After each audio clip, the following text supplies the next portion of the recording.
Hello friends, welcome to all. 9th standard new புக்கில் 2வது இயல் தான் பார்க்க போகிறோம். 2வது இயலில் முதலாவது என்ன படம் கொடுத்துருக்காங்கன்னு பார்த்தீங்கன்னா, நீரின்றி அமையாது உலகு, அந்த படம் தான் பார்க்கலாம். இயற்கை என்பது உயிர்களுக்கு கிடைத்த பெரும் பேறு. உயர்ந்தோங்கிய மலைகள், காடுகள், பசுமை புல்வெளிகள், நீர்நிலைகள், வயல்வெளிகள், பசுமையான தோப்புகள் என இயற்கையின் கொடைகள் கணக்கில் அடங்காதவை. அப்போது அவற்றை உரிய வகையில் நம்ம பயன்படுத்தி பாதுகாத்து அடுத்த தலைமுறையினருக்கு நம்ம கொண்டு போகிறது நம்மளுடைய பொறுப்பு. அதுதான் நீர் மேலாண்மையோட தேவை உணர்ந்தே ஆக வேண்டிய காலகட்டம் இது அப்படின்றதுல இந்த பாடத்தை கொடுத்துருக்காங்க, பார்க்கலாம். முதலாவதா வெண்மதி அப்படின்ற மாணவர் என்ன சொல்லியிருக்காரு அப்படின்னா,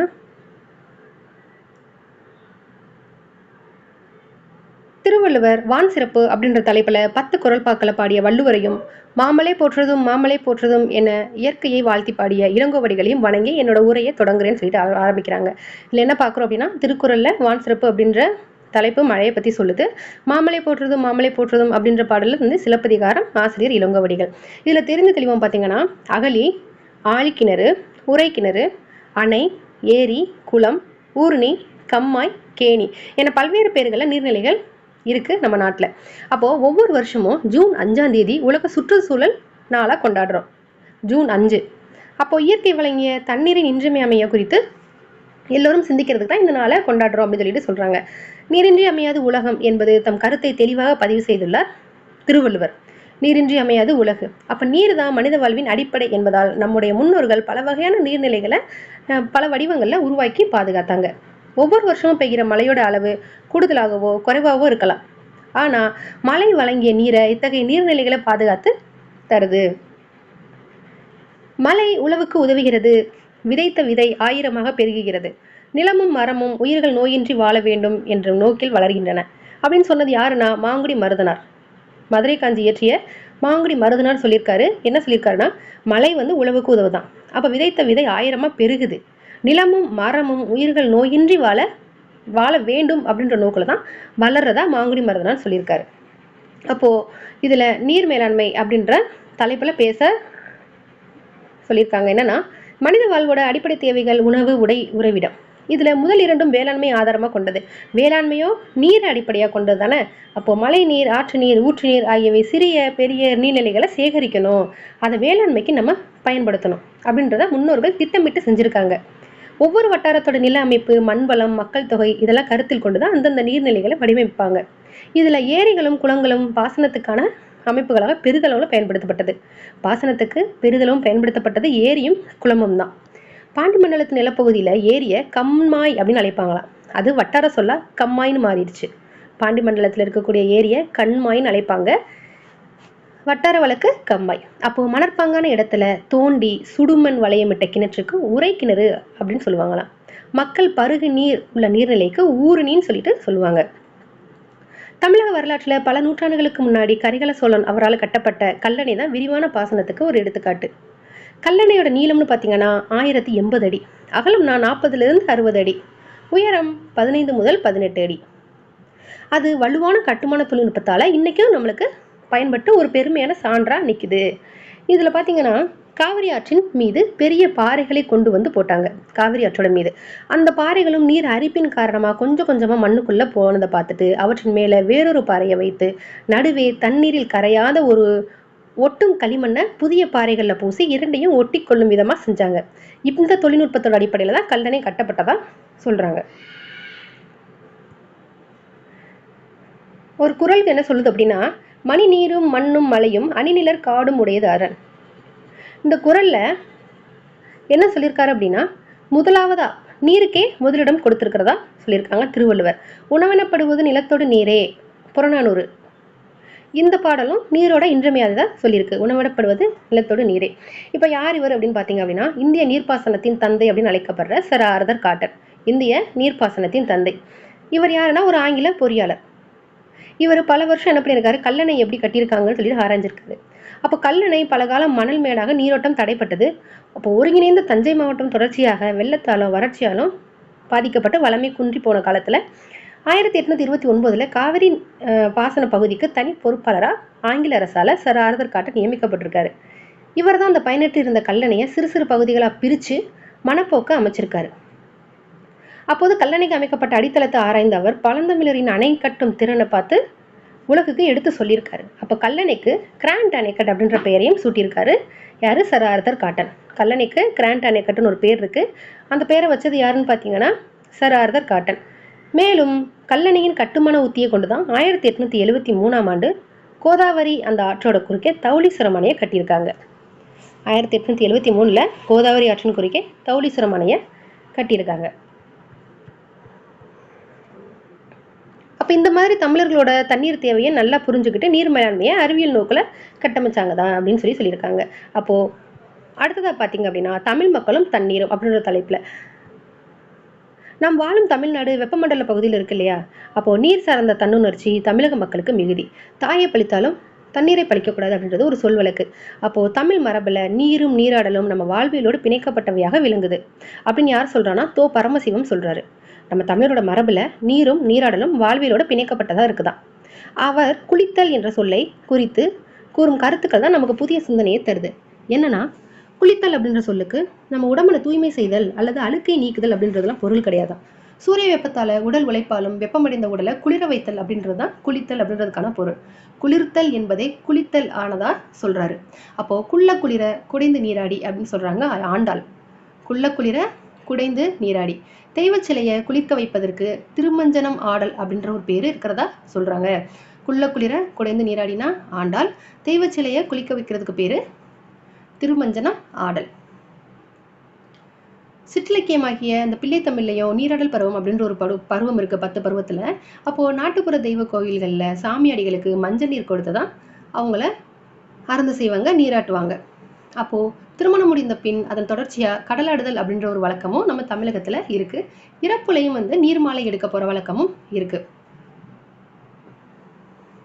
இதுல ஔவையின் வாக்கு என்ன சொல்லியிருக்காங்கன்னா சனி நீராடு அப்படின்னு சொல்றாங்க. என்னன்னா, 40 ஆண்டுகளுக்கு முன்னர் வாரந்தோறும் நல்லெண்ணெய் தேய்த்து குளிப்பதை தமிழர்கள் மரபா வச்சிருந்தாங்க. அததான் சனி நீராடுன்னு சொல்லிட்டு சொல்லுவாங்க. இந்த மாதிரி தமிழக மக்கள் அனைவர் குடும்பத்திலையும் நீர் ஒரு சிறந்த இடத்தை பெற்றிருக்கிறதா சொல்றாங்க. அடுத்து என்ன தலைப்புல அப்படின்னா, இன்றைய வாழ்வில் தண்ணீர். இன்றைய வாழ்வில் தண்ணீர் எந்த மாதிரி இருக்கு அப்படின்னு பாக்குறதுக்கு முன்னாடி ஒரு பாக்ஸ் கொடுத்துருப்பாங்க, பார்த்துலாம். மழைக்காலங்கள்ல ஏரி நிரம்பும் போது நீந்துறதுல வல்லவரான ஒருத்தர் என்ன பண்ணுவார்னா, தண்ணீருக்குள்ள சென்று அந்த கலிமுகத்தை அடைந்து குமிழி தும்ப மேலே தூக்குவாராம். அப்போ அடியில் 2 துளைகள் காணப்படும். மேலே இருக்கிற நீரோடி துளையிலிருந்து நீர் வெளியே வரும். கீழே உள்ள சேரோடி துளையிலிருந்து நீர் சுழன்று சேற்றுடன் வெளியேறும். இதனால தூர்வார வேண்டிய அவசியம் கிடையாதுன்னு சொல்லிட்டு சொல்றாங்க. ஓகே, இப்போ அறிவியல் தொழில்நுட்பம் வளர்ந்தோங்கிய இன்றைய சூழல்ல தண்ணீர் நிலை குறித்து ஆய்வு செய்ய வேண்டியது இன்றியமையாதது தான். தண்ணீரோட நிலை எப்படி இருக்கு அப்படின்னு. அப்போ உலகம் முழுவதும் தண்ணீர் பஞ்சம் உருவாக தொடங்கிருச்சு இல்லையா.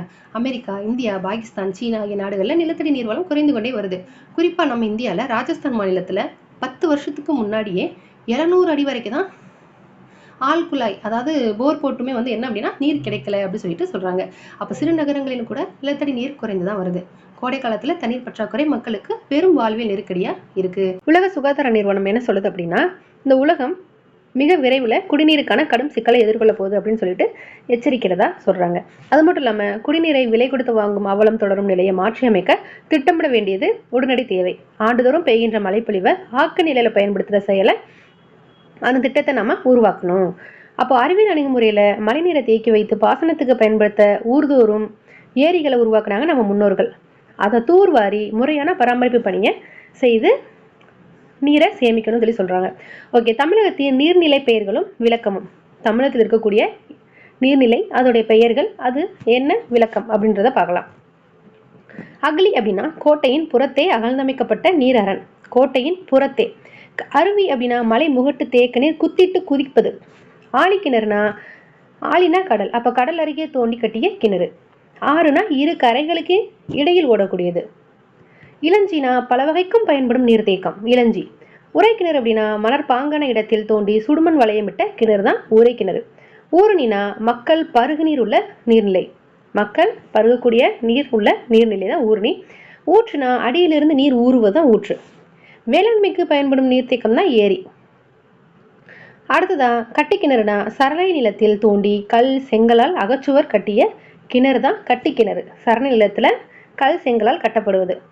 கடல்னா அலைகளை உடைய உப்பு நீர் பெரும்பரப்பு. கண்மாய் அப்படின்னா பாண்டி நிலத்தில் ஏரிக்கு வழங்கப்படும் பேர் தான் கண்மாய். அது வட்டார வழக்கில் கம்மாய்னு மாறினதாக கொடுத்துருப்பாங்க. குண்டம்னா சிறியதாய் அமைந்த குளிக்கும் நீர்நிலை தான் குண்டம். குளிக்கும் நீர்நிலை. குண்டுனா குளிப்பதற்கேற்ற சிறு குளம் தான் குண்டு. குமிழி ஊற்று அப்படின்னா அடிநிலத்து நீர் நிலமட்டத்திற்கு கொப்பளித்து வர்ற ஊற்று தான் குமிழி ஊற்றாம்.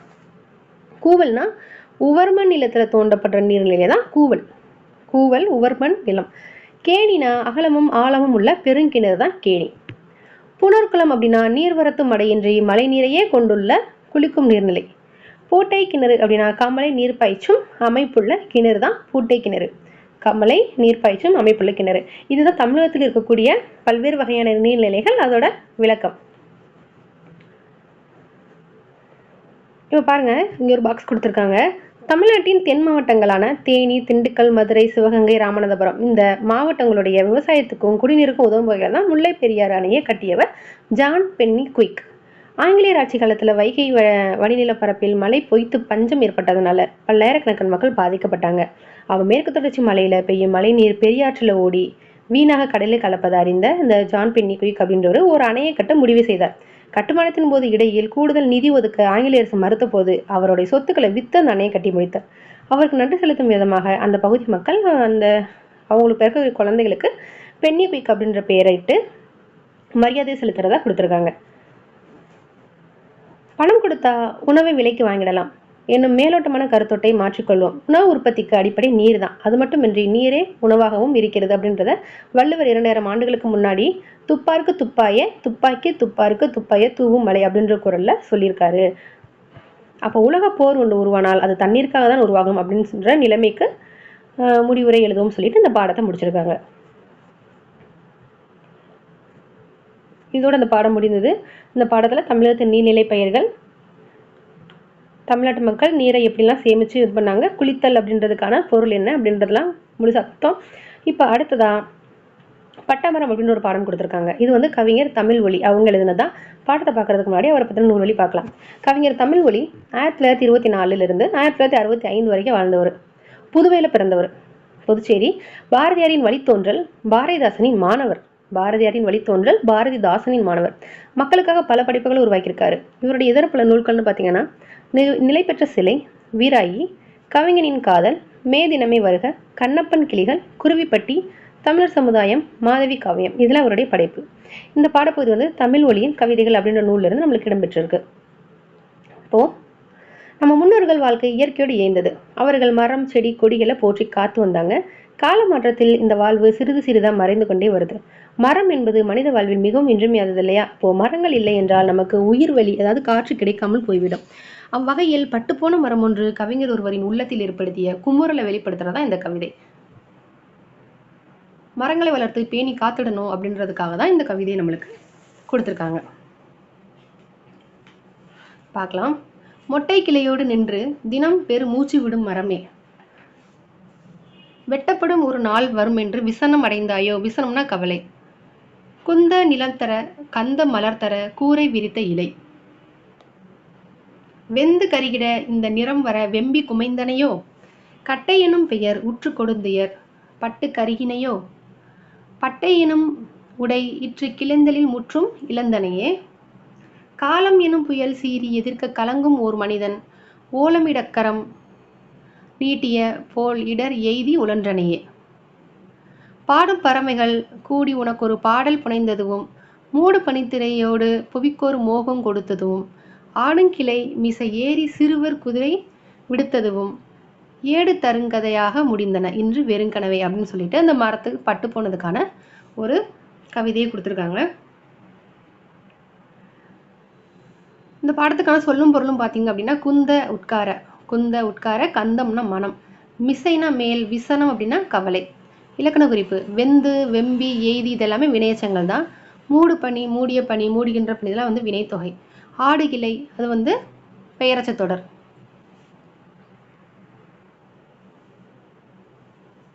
அடுத்ததான் இவரை பற்றின நூல்வெளி பார்த்துட்டோம். பாரதிதாசனின் வழித்தோன்றல், பாரதியாரின் வழித்தோன்றல், பாரதிதாசரின் மாணவர், புதுவையில் பிறந்தவர். அடுத்து பெரிய புராணம், சேக்கிலார் எழுதியது. ஓகே, இந்த பாடத்தை பார்க்கறதுக்கு முன்னாடி நூல்வழி பார்த்துடலாம். சுந்தரர் அவருடைய திருத்தொண்ட தொகை அடியவர் பெருமையை கூறுகிறது. இதை சிறிது விரித்து தான் நம்பியாண்டார் நம்பியால் திருத்தொண்டர் திருவந்தாதி அப்படின்ற ஒரு நூலை எழுதினாங்க. அப்போ இந்த 2 நூல்களையும் அடிப்படையாக கொண்டு சேக்கிலார் ஒரு புராணத்தை ஒவ்வொரு அடியராக 63 சிறப்புகளை விலக்கி தான் பாடப்பட்டது இந்த திருத்தொண்டர் புராணம். இதன் பெருமை காரணமாக இது பெரிய புராணம் அழைக்கப்படுது. சேக்கிலார் இட்ட பெயர் திருத்தொண்டர் புராணம். இதோட பெருமை காரணமாக இது பெரிய புராணம் அழைக்கப்படுது. எதை அடிப்படையாக கொண்டு? சுந்தரர் இயற்றிய திருத்தொண்டர் தொகையும் நம்பியாண்டார் நம்பி இயற்றிய திருத்தொண்டர் திருவந்தாதி அதை அடிப்படையாக கொண்டு. கிபி 12ஆம் நூற்றாண்டில் சேக்கிலார் சோழ அரசன் 2ஆம் குலோத்துங்கன் அவையில் முதலமைச்சராக இருந்திருக்காரு. 2ஆம் குலோத்துங்கன் பக்தி சுவை நனி சொட்ட சொட்ட பாடிய கவி வளவ அப்படின்னு சொல்லிட்டு இவரை மகாவித்வா மீனாட்சி சுந்தரார் பாராட்டியிருக்காரு. இந்த பாடத்தில் பாடல் நம்ம அந்த அளவுக்கு இம்பார்ட்டன்ட் இல்லைன்னாலும் சொல்லும் பொருளும் ரொம்ப ரொம்ப முக்கியமானது. பரப்புயர நீர் உயரம், நீர் உயர நெல் உயரம், நெல் உயர குடி உயரம். அப்போ உயர்ந்த குடியா நாடெல்லாம் நீர் நாடாக சோழ நாடு திகழ்து. காவிரியின் பாதையெல்லாம் பூவிரி கோலத்தை அழகாக விவரித்துரைக்கிறது இந்த பெரிய புராணம். வளங்கள திருநாட்டோட சிறப்பை இயற்கை எழில் கவிதையா படர செஞ்சிருக்காங்க. அதை பார்க்கலாம். ஃபர்ஸ்ட் திருநாட்டோட சிறப்பு எப்படி இருந்தது அப்படின்னா, மாவிரை தெலுந்தார்ப்ப வரைத்தரு பூவிரித்த புது புது பொங்கிட வாவிகீர் பொலி நாடு வளர்ந்தர காவிரி புனல் கால்பரன் தோங்குமால். அதாவது காவிரி நீர் அந்த மலையிலிருந்து புதிய பூக்கள் அடித்து கொண்டு வருகிறது. அந்த பூக்கள்ல தேன் நிறைந்திருக்கிறதுனால வண்டுகள் சூழ்ந்து ஆரவாரம் செய்தான். தேன் நிறைந்திருக்கிறதுனால அப்போ நீர்நிலைகள் நிறைந்த நாட்டுக்கு வளத்தை தரும் பொருட்டு காவிரி நீர் கால்வாய்களை பறந்து எங்கும் ஓடுது. இதுதான் அந்த நாட்டோட காவிரியோட சிறப்பு. இதோட சொல்லும் பொருளும் மா அப்படின்னா வண்டு, மதுனா அந்த இடத்துல தேன், வாவினா பொய்கை, வாவி பொய்கை. அடுத்த பாடல் பாருங்க. மண்டு புனல் பறந்த வயல் வளர்முதலின் சுருள் விரிய கண்டுளவர் பதங்காட்ட கலைக்கலையின் கடைசியர்கள் தண்டலரன் சொரிப்ப நிலம் இடையிடை தளர்ந்த செய்வார் வண்டலையும் குழலலைய மலைநடையின் வரம்பனைவார். இதுக்கு என்ன பொருள்னா, நட்ட பின் அந்த வயல்ல வளர்ந்த நாட்டோட முதல் இலை முதல்ல முளைக்கக்கூடிய இலை சுருள் விரிந்தது. அந்த பருவத்தை கண்ட உழவர்கள் இதுதான் களை பறிக்கும் பருவம் அப்படின்னு சொல்லி சொன்னாங்களாம். அப்போ அவ்வாறே கலைகளை கலைந்து சொல்லும் அந்த உலத்தியர்களுடைய கால்களில் குளிர்ந்த முத்துக்களை ஈனும் சங்குகள் இடறியது. அதனால இடைத்தளர்ந்து வண்டுகள் மொய்க்கும் அந்த கூந்தல் அசையுமாறு மென்மையா நடந்து அருகில் உள்ள அந்த வரப்பினை அடைவர். அவங்க மெதுவா. இதுதான் அதுக்கான பொருள். இதுக்கான சொல்லு பொருள் பார்த்தீங்கன்னா, கலைனா கரும்பு, வளர்முதல்னா நெல் பயிர், தரளம்னா முத்து, பணிலம் அப்படின்னா சங்கு, வரம்புனா வரப்பு. அடுத்த பாடல். காடெல்லாம் கலைக்கரம்பு காவெல்லாம் குலைக்கரம்பு மாடெல்லாம் கருங்குவலை வயலெல்லாம் நெருங்குவலை கோடெல்லாம் மட அன்னம் குளமெல்லாம் கடல் அன்ன நாடெல்லாம் நீர்நாடு தனை ஒவ்வா நலமெல்லாம். காடுகள் எல்லாம் கலையாகிய அந்த கரும்பு வளருது. சோலைகள் எங்கும் அந்த குலைகளில் இருக்கக்கூடிய அந்த சிறு சிறு மலர்களில் அரும்புகள் வளருது. அப்போ அந்த பக்கங்களை எல்லாம் கரிய குவை மலர்கள் மலர்ந்துருக்கு. அப்போ வயல்களில் எங்கும் நெருக்கமாக சங்குகள் கிடக்குது. நீர்நிலையின் கரையெங்கும் அன்னங்கள் உலவுகின்றன. குளங்கள் எல்லாம் கடலை போன்ற பரப்பை உடைய. அதனால நாடு முழுவதும் நீர்நாடு என்று சொல்லத்தக்கதா இருக்கு. அந்த நாடு முழுக்க நீர் பறந்திருக்கு. இத்தகைய சிறப்புடைய சோழ நாட்டுக்கு பிற நாடுகள் ஈடாகாது அப்படின்னு சொல்லியிருக்காங்க. இதுல கழைனா கரும்பு, கானா சோலை, குலைனா சிறுகிளை, அரும்புனா மலர், அரும்புனா மலர் மொட்டு, மாடுனா பக்கம், நெருங்குவலைனா நெருங்குகின்ற சங்குகள், கோடுனா குளக்கரை. இதுதான் அந்த பாடலுக்கான சொல்லும் பொருளும். அடுத்து பாருங்க. அன்னமாடும் அகன்துறை பொய்கையில் துண்ணும் மேதி படிய துதைந்தலும் கன்னி வாழை கமுகின் மேற் பாய்வன மண்ணுவான் மிசை வானவில் போடுமா. அதாவது இந்த அன்னப்பறவைகள் எல்லாம் விளையாடக்கூடிய அந்த துறைகளை கொண்ட நீர்நிலைகளில் எருமைகள் எல்லாம் வீழ்ந்து மூழ்குமா.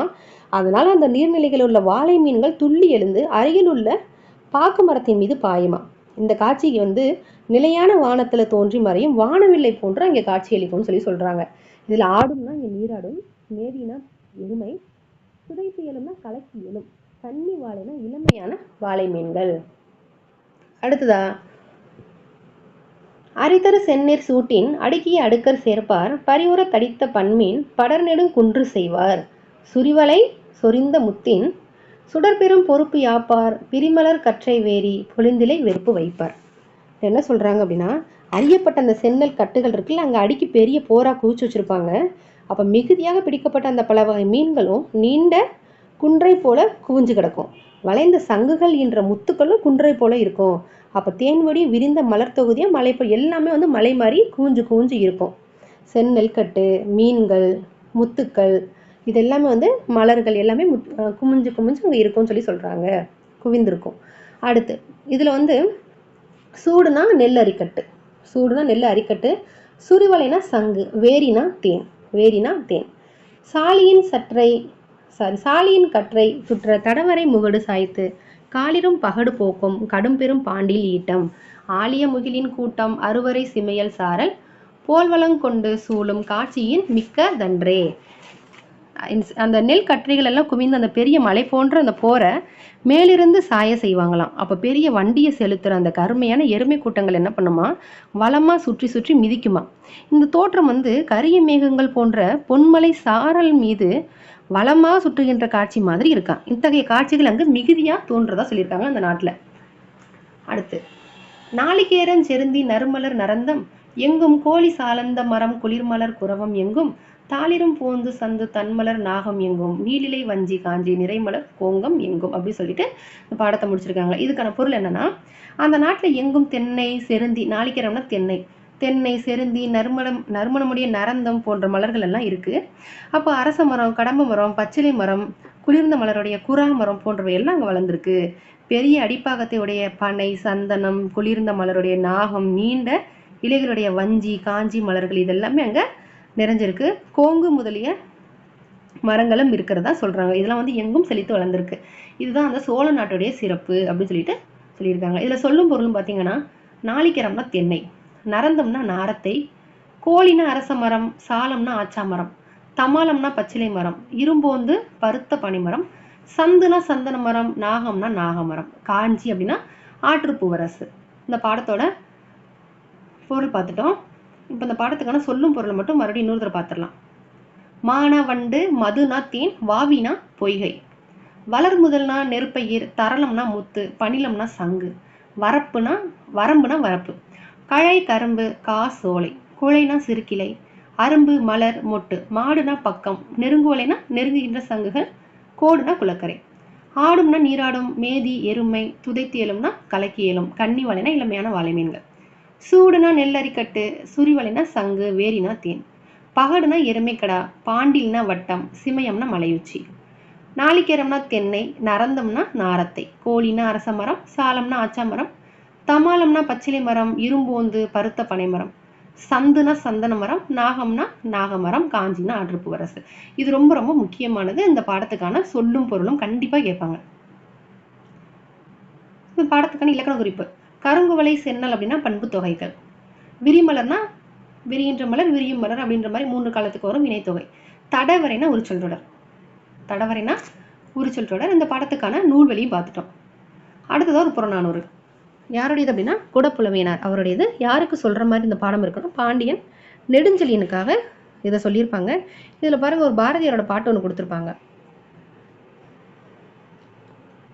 வானகமே இனவையிலே மரச்சரிவே நீங்களெல்லாம் காணலின் நீரோ பெரும் காட்சி பிழைதானோ, போனதெல்லாம் கனவினை போல் புதிர்ந்தெளிந்தே போனதனால் நானும் ஒரு கனவோ இந்த ஞாலமும் பொய்தானோன்னு சொல்லிட்டு பாரதியாரோட ஒரு பாடல் கொடுத்துருப்பாங்க.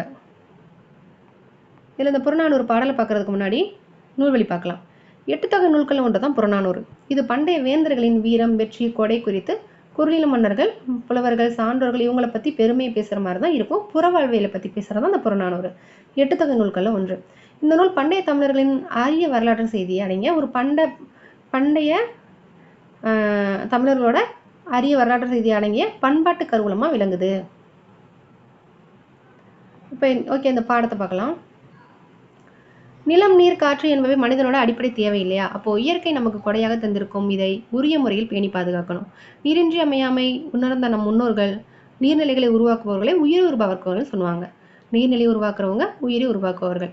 இதுதான் வந்து என்ன சொல்லியிருக்காங்க அப்படின்னா, பாண்டிய நெடுஞ்செழியனை பார்த்து குடப்புலவியனார், வான் உட்புகும் வடிநீர் மதில் மல்லல் மூதுர் வய வேந்தே, வான்வரை உயர்ந்த மதிலை கொண்ட பழமையான ஊரின் தலைவனே, செல்லும் உலகத்து செல்வம் வேண்டினும் ஞாலம் காவலர் தோல்வழி முறுக்கி, ஒரு நீர் ஆகல் வேண்டினும் சிறந்த நல்லிசை நிறுத்தல் வேண்டினும் மற்ற அதன் தகுதி கேள் இனி மிகுதி ஆள.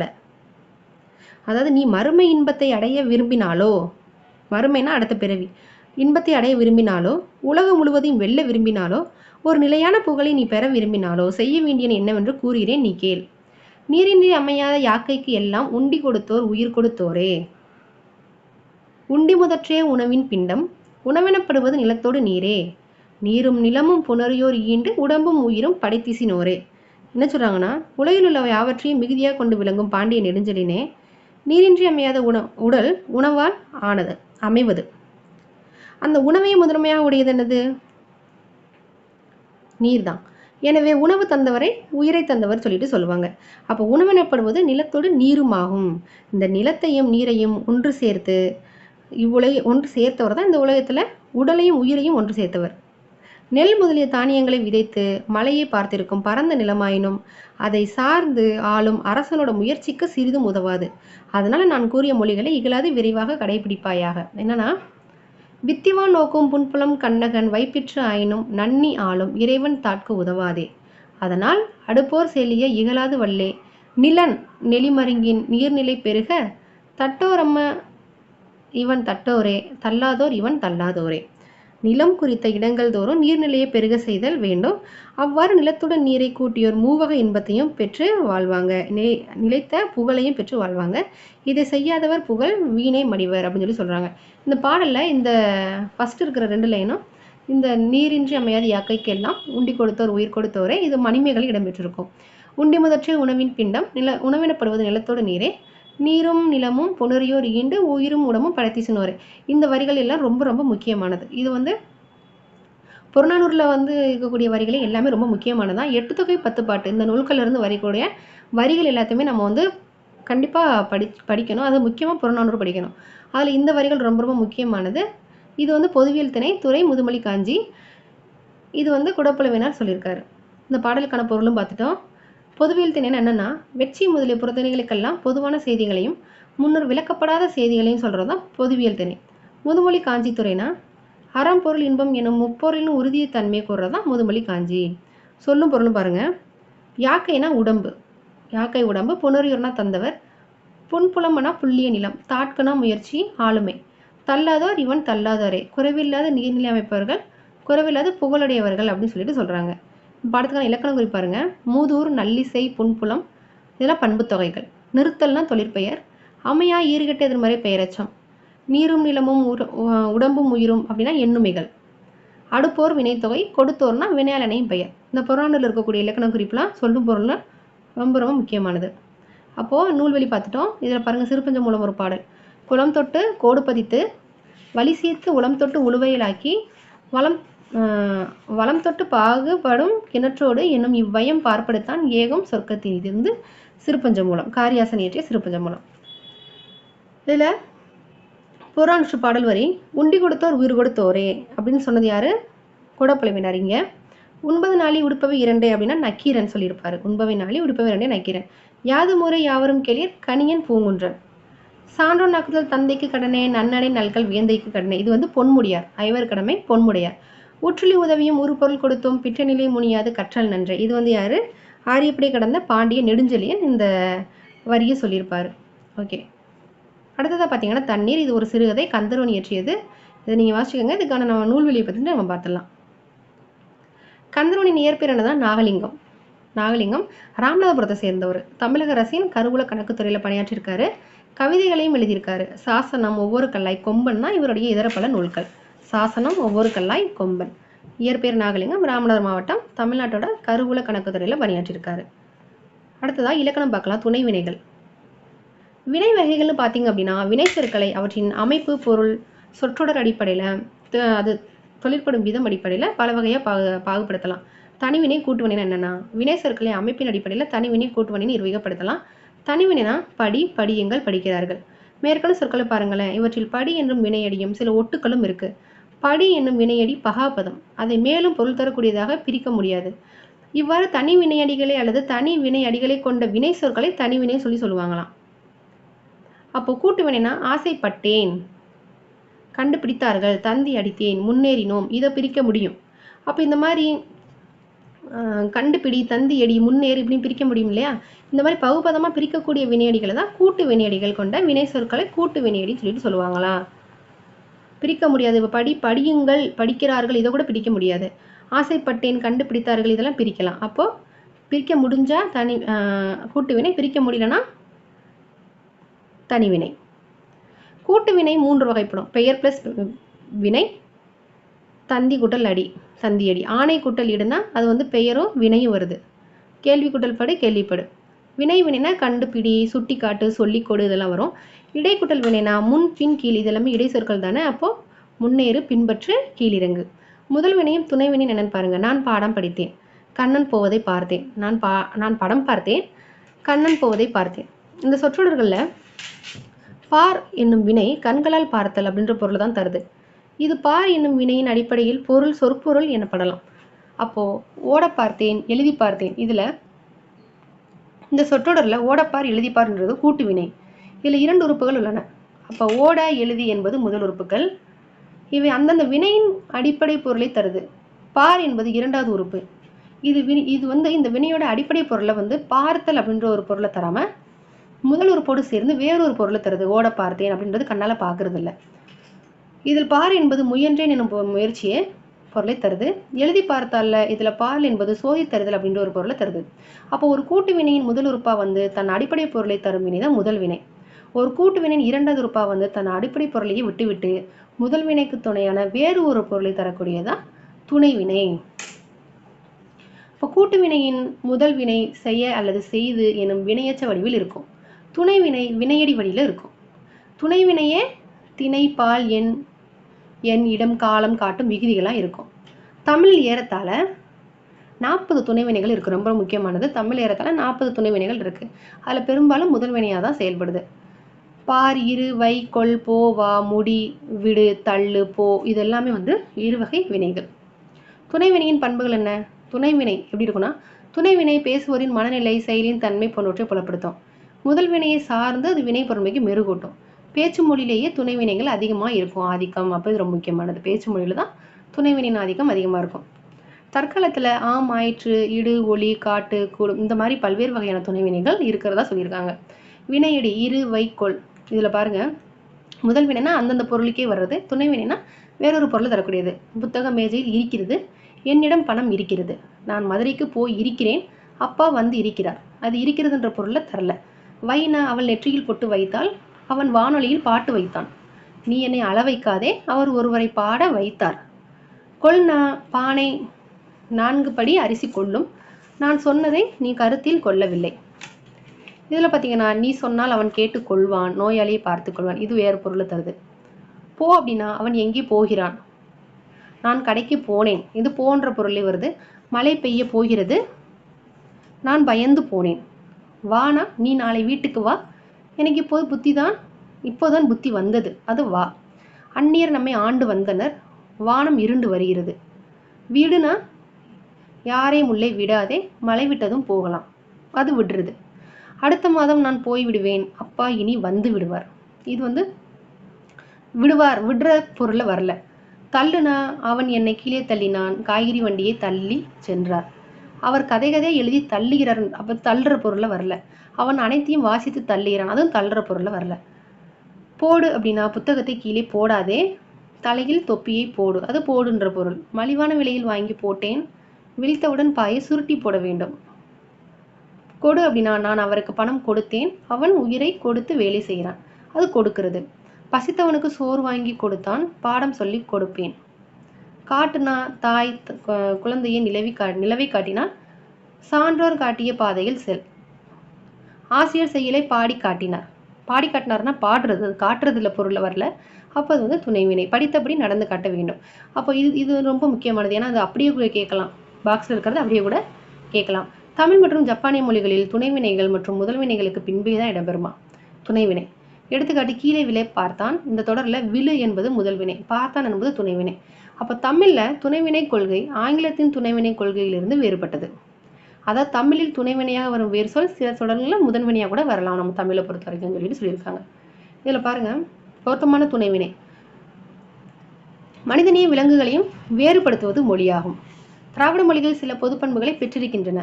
காலந்தோறும் தமிழ் தன்னை புதுப்பித்துக் கொள்ளும் மொழிதான் தமிழ். என் ஐயத்தை கேட்பதற்கு எவரிடம் கிடைக்க மாட்டார்களா என்று தேடுகிறேன். ஓகே, புக் பேக் பார்க்கலாம். மிசையனா மேலே, ஆனால் இங்கே எதிர்சொல் கேட்டிருக்காங்க, அப்போ கீழே. நீர்நிலைகளோடு தொடர்பில்லாதது புலரி. அடுத்து நீரின்றி அமையாத உலகு திருவள்ளுவர் சரி. நீரின்றி அமையாத யாக்கை ஔவையார் கொடுத்துருக்காங்க, அது குடப்புலவேனார் சொன்னது. மாமலை போற்றுவதும் இளங்கோவடிகள், அப்போ ஆவும் ஈவியும் மட்டும்தான் சரி. அடுத்து கதிர் அலுவலகத்திலிருந்து விரைவாக வந்துவிட்டான், அவன் பையன் பள்ளியிலிருந்து இன்னும் வரவில்லை, அதான் சரியானது. ஆவன்னா. மல்லல் மூதுர்வை வேந்தே, அதான் வந்து அதில் மல்லல்னா வளம். அடுத்து பாருங்க, யூமாவாசி அவங்களுடைய ஒரு பாடல் கொடுத்துருப்பாங்க. ஒரு பூமொழி. வீட்டின் பக்கத்தில் நிற்கிறது ஒரு மரம், கூடத்து சன்னலையும் சமையலறை சன்னலையும் விரிந்த கிளைகளால் பார்த்து கொண்டிருக்கிறது. கைகள் அசைத்து கால்கள் அதைத்து கூடத்தில் கிடக்கும் சிசு மிளற்றுகிறது. ஒரு சொல்லை சமையலறையில் பணி முனைத்திருந்த அம்மா அந்த சொல்லையே நீல வாக்கியங்களாக்கி பதில் அனுப்புகிறார்.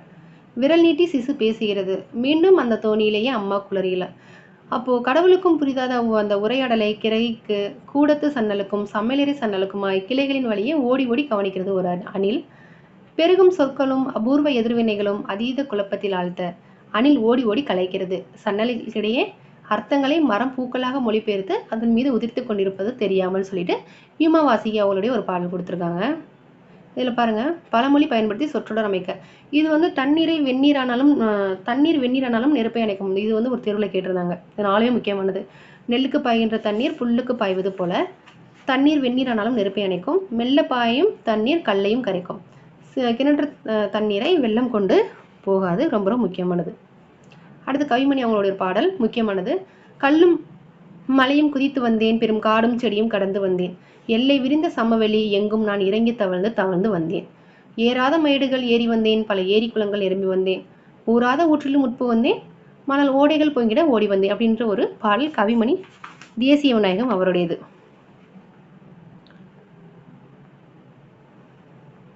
அடுத்தது அந்த பாடத்துக்கான கலைச்சொல் பார்க்கலாம். குமிழிக்கல் அப்படின்னா கோனிக்கல் ஸ்டோன். நீர் மேலாண்மைனா வாட்டர் மேனேஜ்மெண்ட். பாசன தொழில்நுட்பம்னா இரிகேஷன் டெக்னாலஜி. வெப்பமண்டலம்னா டிராபிக்கல் ஜோன். அறிவி விரிவிசை. அழகின் சிரிப்பு பாவேந்தர் பாரதிதாசன். தண்ணீர் கோமல் சுவாமிநாதன். தண்ணீர் தேசம் வைரமுத்து. வாய்க்கால் மீன்கள் வே இறையன்பு. மலைக்களமும் குயிலோசையும் மா கிருஷ்ணன். அவரை எழுதுனது மா கிருஷ்ணன். அடுத்து பாருங்க, மறைநீர்னு என்னன்னா கண்ணுக்கு தெரியாம நாம 2 வகையில நீரை பயன்படுத்துறோம். ஒரு வகையில பயன்படுத்துறது பொருள் வழியா, இரண்டாவது வகை நாம் உண்ணும் உணவின் வழியா. புலப்படாத தண்ணீர் என்பது உணவுப் பொருட்களின் உற்பத்தி குறித்தும் அதனை உற்பத்தி செய்ய செலவிட்ட தண்ணீரை தேவையான பற்றியும் பேசுது. 1 கிலோ ஆப்பிள் உற்பத்தி செய்ய 822 லிட்டர் தண்ணீர் தேவையா. 1 கிலோ சர்க்கரை உற்பத்தி செய்ய 1780 லிட்டர் தண்ணீர் தேவை. 1 கிலோ அரிசி உற்பத்தி செய்ய 2500 லிட்டர் தண்ணீரும், 1 கிலோ காப்பி கொட்டி உற்பத்தி செய்ய 18,900 லிட்டர் தண்ணீர் தேவைப்படுது. அப்போ நீர்வளத்தை பாதுகாக்க நாட்டின் மேல்புற நீர்வளம் மற்றும் நிலத்தடி நீர்வளத்தை குறித்து அக்கறை கொள்ளணும். நீர் அதிகமாக தேவைப்படும் உணவுப் பொருட்களை ஏற்றுமதி செய்வதை தவிர்த்து தேவைக்கேற்ப இறக்குமதி செய்து கொள்ளணும். இதனால நாட்டின் நிலத்தடி நீர் மட்டம் உயரும், ஆற்று நீரும் சேமிக்கப்படும் சொல்லிட்டு மா அமரேசன் அவர் இயற்றிய கண்ணுக்கு புலப்படாத தண்ணீரும் புலப்படும் உண்மைகள்னு சொல்லிட்டு நூல்ல இருந்து நம்மளுக்கு எடுத்து கொடுத்துருக்காங்க. இதோட இந்த 2வது இயல் முழுசா கம்ப்ளீட் ஆயிருக்கு.